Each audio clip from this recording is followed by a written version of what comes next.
அன்பார்ந்த ஆசிக் தோழர் நேயர்களே, இந்த பாஜகவுடைய மதவாத ஆட்சியின் கீழே இஸ்லாமிய சமூகத்திலிருந்து இந்த இந்தியாவை பெருமைப்படுத்தும் விதமாக ஏதாவது சாதனைகள் செய்தால் இந்த அரசு அதை கண்டுகொள்ளாமல் புறந்தள்ளக்கூடிய வேலையை தான் செஞ்சிட்டு இருக்கு. அந்த அடிப்படையில் உத்தரப்பிரதேசத்தை சார்ந்த தக்ஷ் மாலிக் என்று சொல்லக்கூடிய சிறுவன் இன்னைக்கு நாசாவை ஆச்சரியப்படுத்தும் விதமாக ஒரு சாதனை படைச்சு இன்னைக்கு உலக மக்கள் மத்தியில் பாராட்ட வாங்கிட்டு இருக்கிறாரு. ஏனோ இந்த பாராட்டு இந்தியாவில் இருந்து, குறிப்பாக இந்த பாஜக ஆட்சியின் கீழிருந்து அது கிடைக்கல, அங்கீகரிக்கப்படலை. ஸோ இந்த செய்தியை குறித்து தான் மிக விரிவாக இந்த காணொலியில் பார்க்க போகிறோம். பார்ப்பதற்கு முன்னாடி நமது ஆசிக் தோழர் என்ற இந்த சேனலை மறக்காமல் சப்ஸ்கிரைபர் செய்து உங்களது உறவினர்களுக்கும் நண்பர்களுக்கும் இந்த செய்தியை பகிருங்க.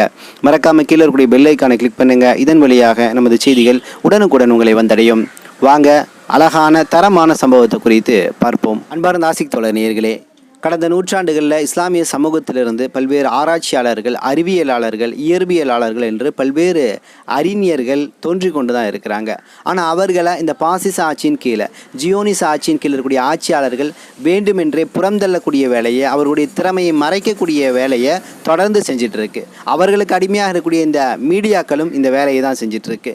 கடந்த சில நாட்களுக்கு முன்னாடி உத்தரப்பிரதேசத்தை சார்ந்த 14 வயசு சிறுவன், அவன் பேர் தக்ஷ் மாலிக் என்று சொல்லக்கூடியவன். இவன் ஒரு பெரிய சாதனையை படைச்சு அதோடைய உச்சத்தை சமீப காலத்தில் அடைஞ்சிருக்கான்.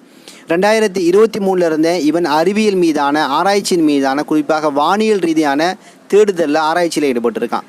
அப்படி இருக்கக்கூடிய சமயத்தில் தான் அவன் தொலைநோக்கு சாதனங்களை பயன்படுத்தி, மென்பொருட்களை, கணினியை பயன்படுத்தி வானத்தில் நகரக்கூடிய சிறு கோள்களை குறித்து ஒரு ஆய்வில் ஈடுபடுறான். அப்படி ஆய்வில் ஈடுபடக்கூடிய சமயத்தில் அந்த தொலைநோக்கின் வழியாக எடுக்கப்பட்ட அந்த புகைப்படங்களை பயன்படுத்தி, அந்த புகைப்படங்களை எடுத்து அதை ஒவ்வொரு விஷயங்களாக திரட்டி அதில் இருக்கக்கூடிய நகர்வுகளை சரியான முறையில் கணிச்சு ஒரு செய்தியை வெளியிடுறான். அந்த செய்தி தான் ஒரு சிறு கோளை நான் கண்டுபிடிச்சிருக்கேன்னு சொல்லிட்டு. ஸோ இந்த சிறு கோள் இருக்குது பார்த்தீங்களா, இந்த கோள் பொதுவாக வியாழன் மற்றும் செவ்வாய், இந்த 2 கோள்களுக்கு மத்தியில் தான் அதிகமாக இந்த சிறுகோள்கள் இருக்கும். ஆஸ்ட்ராய்டு அப்படின்னு சொல்லுவாங்க.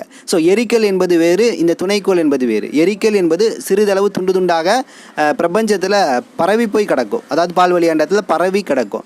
ஆனால் துணைக்கோள்கள் பார்த்திங்கன்னா அதிகமாக ஒரு கோளை சுற்றி வந்து கொண்டே இருக்கும். நான் சொன்ன மாதிரி வியாழன் மற்றும் செவ்வாய்க்கிடையே இது அதிகமாக காணப்படுது. ஸோ இதை பலகட்ட அடிப்படையில் ஆய்வு செய்து கண்டுபிடிப்பாங்க. அப்படிப்பட்ட ஆய்வில் ஒரு ஆய்வை தான் தக்ஷன் மாலிக் செஞ்சுருக்கிறாரு. செஞ்சு ஒரு சிறு கோளை கண்டுபிடிச்சு அதற்குரிய ஆவணங்களை முழுமையாகவே வெளியிட்டிருக்கிறாரு. அதை நாசாவும் எடுத்திருக்கு. எடுத்த பின்னாடி நாசா 2025 போன ஆண்டு என்ன பண்ணியிருக்குன்னா, இதை அங்கீகரித்து இது சிறுகோள் தாங்கிற விஷயத்தை பதிவு செஞ்சு ஒரு விஷயத்தை சொல்லுது. Provisional discovery of a main belt அப்படின்னு சொல்லக்கூடிய ஒரு அங்கீகாரத்தை கொடுக்குது. அதற்கப்புறம் ஒரு விஷயத்தை அங்கே பதிவு செய்யுது. என்னென்னா 2023 OG-40 என்று சொல்லக்கூடிய பெயரையும் அந்த சிறுகோளுக்கு வைக்குது. அப்போ ஒரு அங்கீகாரம் என்பது நாசாவின் வழியாக கிடைச்சிருச்சு. கிடைச்ச பின்னாடி ஒரு பெரிய சந்தோஷம். ஒரு முஸ்லீமாக இருந்து இஸ்லாமிய சமூகத்திலிருந்து ஒரு பெரிய ஆராய்ச்சியின் கீழே வந்து இந்த மாணவர் சென்றிருக்கிறார் அப்படிங்கிறது உலகமே பாராட்டிகிட்டு இருக்கு. குறிப்பாக அறிவியலாளர்கள், அறிவியல் ஆராய்ச்சியாளர்கள், அறிவியல் சார்ந்து எழுதக்கூடியவர்கள் எல்லாமே இந்த சிறுவனை, ஒரு 14 வயசில் தக்ஷன் மாலிக்கு இவ்வளோ பெரிய அறிவா, இவ்வளோ பெரிய தேடுதலான்னு சொல்லிட்டு ஆச்சரியப்படுறாங்க. ஆச்சரியப்பட்டு அவனுக்கான அங்கீகாரத்தையும் பாராட்டியும் கொடுக்குறாங்க. ஆனால் ஏனோ இந்த இந்தியாவை ஆட்சி செய்து கொண்டிருக்கக்கூடிய இந்த பாஜக ஆட்சி, மதவாத ஆட்சியின் கீழே இந்த நபருக்கான எந்த அங்கீகாரமும் பாராட்டும் இதுவரையிலும் கொடுக்கப்படலை. காரணம், உத்தரப்பிரதேசத்துலேருந்து வரான். உத்தரப்பிரதேச மாநிலத்தை ஆட்சி செய்யக்கூடிய யோகிலாம் பெரிய அறிவியலாளராக, பெரிய ஞானியாக, அவர் முஸ்லீம் என்ற ஒரே காரணத்திற்காக அந்த மாநிலம் இதுவரையும் அவனை கூப்பிட்டு பெரிய அளவில் பாராட்டி அங்கீகாரம் செலுத்தலை. ஏன்? அவர் ஒரு முஸ்லீம். அப்போ இந்தியாவுக்கு பெருமை சேர்க்கக்கூடிய இடத்துல முஸ்லீம்கள் எந்த விதத்தில் செயல்பட்டாலும் சரி, ஏதோ ஒரு கட்டத்தில் பின்னடைய செய்யுது. ஸோ இப்படிப்பட்ட இந்த நபருக்கு இப்போ ஒரு வாய்ப்பு கொடுத்துருக்குறாங்க. இன்றைக்கி பல மீடியாக்கள் இதை குறித்து தவறான செய்தி எழுதுது. செயற்கை கோளை கண்டுபிடிச்சிருக்கிறாருன்னு சொல்லிட்டு. செயற்கை கோள் கிடையாது, சிறு கோள் அது.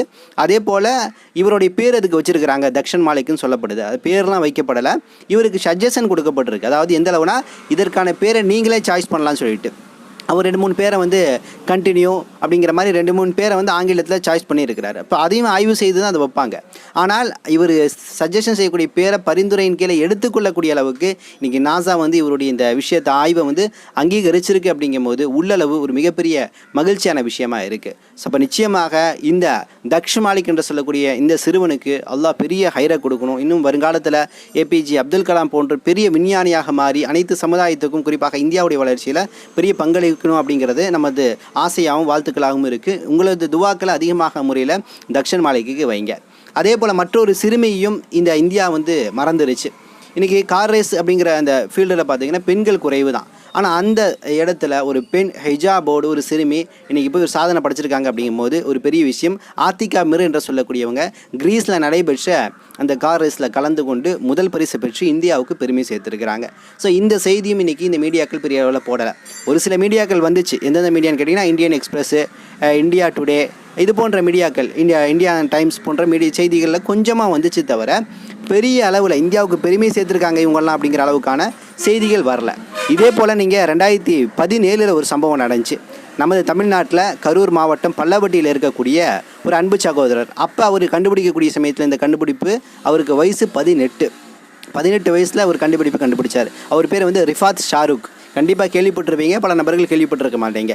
ஸோ ரிஃபாத் ஷாருக் அவருடைய குழு இவங்கெல்லாம் ஒன்றா சேர்ந்து என்ன பண்ணுறாங்கன்னா, உலகத்திலே மிகவும் சிறிய ரக செயற்கைக்கோள், அதாவது செயற்கைக்கோளை கண்டுபிடிக்கிறாங்க. ஸோ இந்த செயற்கைக்கோளை வந்து நேரடியாக நாசா எடுத்து 2017 ஜூன் 22 அன்று அமெரிக்காவிலேருந்து விண்வெளிக்கு ஏவுச்சு. ஸோ இதோடைய பர்பஸ் என்னென்னு கேட்டிங்கன்னா, விண்வெளியில் அண்டவெளியில் வந்து அதோடைய வெப்பநிலை, கதிர்வீச்சு எப்படி இருக்குன்னு சொல்லக்கூடிய விஷயங்களை வந்து சரியான முறையில் மானிட்டர் பண்ணி வந்து தகவலை கொடுக்கக்கூடிய ஆற்றல் பெற்றது அப்படிங்கிற செய்தி நமக்கு கிடச்சிச்சு. ஸோ அந்தளவு தமிழ்நாட்டில் கரூரில் பல்லவட்டியில் இருக்கக்கூடிய இந்த ரிஃபாத் ஷாருக்குடைய கண்டுபிடிப்பு அன்றைக்கி பெரிய அளவில் பேசப்படலைங்கிறத வருத்தமான செய்தி. ஓரளவு தான் பேசப்பட்டுச்சு. ஸோ இந்த அளவு ஒரு முஸ்லீம் ஒரு கண்டுபிடிப்பை கண்டுபிடிச்சிட்டான் அப்படிங்கும்போது அதை வெகுஜன மக்கள் மத்தியில் கொண்டு போய் சேர்க்காமல் இந்த ஊடகங்கள் என்ன பண்ணுதுன்னா பல்வேறு கட்டங்களில் அது மறைச்சிட்ருக்கு. ஸோ ரிஃபாத் ஷாருக் அந்த கண்டுபிடிப்பு இருக்குது பார்த்தீங்களா, அந்த சிறு கோள் கண்டுபிடிப்பு, அது வந்து ஒரு பெரிய ஒரு மைல்ஸ்டோனாக அமையுது. அவரை பொறுத்த வரைக்கும் இது நாசாவில் வந்து அதுக்கு என்ன பேர் வச்சாங்கன்னு கேட்டிங்கன்னா பெம்டோ அப்படின்னு வச்சாங்க. இவங்க என்ன பண்ணாங்கன்னா கலாம் சாட் அப்படின்னு சொல்லக்கூடிய ஒரு பேரை இவங்களும் வச்சாங்க. 2 பேர் வைத்தாங்க. ஸோ நாசாவில் வந்து கியூப் ஸ்பேஸ் அப்படின்னு சொல்லக்கூடிய ஒரு காம்படிஷன் நடந்துச்சு. அதில் தான் என்னாச்சுன்னா இந்த சிறுகோள் வந்து பங்கேற்று ஒரு பெரிய வெற்றி பெற்றுச்சு. ஸோ இந்த அளவு வந்து இன்றைக்கி தமிழகத்திலிருந்தும் பல்வேறு விஞ்ஞானிகள், இஸ்லாமிய விஞ்ஞானிகள் வந்து சென்று அடைஞ்சிருக்கிறாங்க அப்படிங்கிறது நம்ம கூடுதலாக பார்க்கக்கூடிய செய்தியாக இருக்குது. ஸோ எது எப்படி இருந்தாலும் இனி வரக்கூடிய காலங்களில் இனி நம்ம கருத்து ஒன்று தான். என்றைக்குமே நம்ம பெரியாரை குறித்து பேசுகிறோம், அம்பேத்கரை குறித்து பேசுகிறோம், அந்த தலைவர்களை குறித்து நம்ம பேசுகிறோம் தவிர நம் தலைவர்களை குறித்து பேச யார் இருக்கா? காகித மில்லத்தை பற்றி பேச யார் இருக்கா? இது போன்ற இளம் விஞ்ஞானிகளை பற்றி பேச யார் இருக்கா? அப்போ நம் சமுதாயத்தில் இருக்கக்கூடிய தலைவர்களை நாம் தான் இன்றைக்கி தூக்கி பிடிக்கக்கூடிய இடத்துல இருக்கிறோம். மற்ற தலைவர்களை பற்றி பேச ஆள் இருக்கிறாங்க. நம் சமுதாய தலைவர்களையும் அறிவியலாளர்களையும் கண்டுபிடிப்பாளர்களையும் பேசுவதற்கு இன்றைக்கி ஆள் இல்லை. அப்போ நாம் தான் அதை வந்து முன்னெடுக்க வேண்டும் என்பது அந்த தாழ்மையான வேண்டுகோள். இன்னும் சில தகவல்களை திரட்டி கொண்டு இன்ஷா அல்லாஹ் விரைவில் வந்து உங்களை சந்திக்கின்றேன். நன்றி. அஸ்ஸலாமு அலைக்கும் வரஹ்மத்துல்லாஹி வபரகாத்துஹு.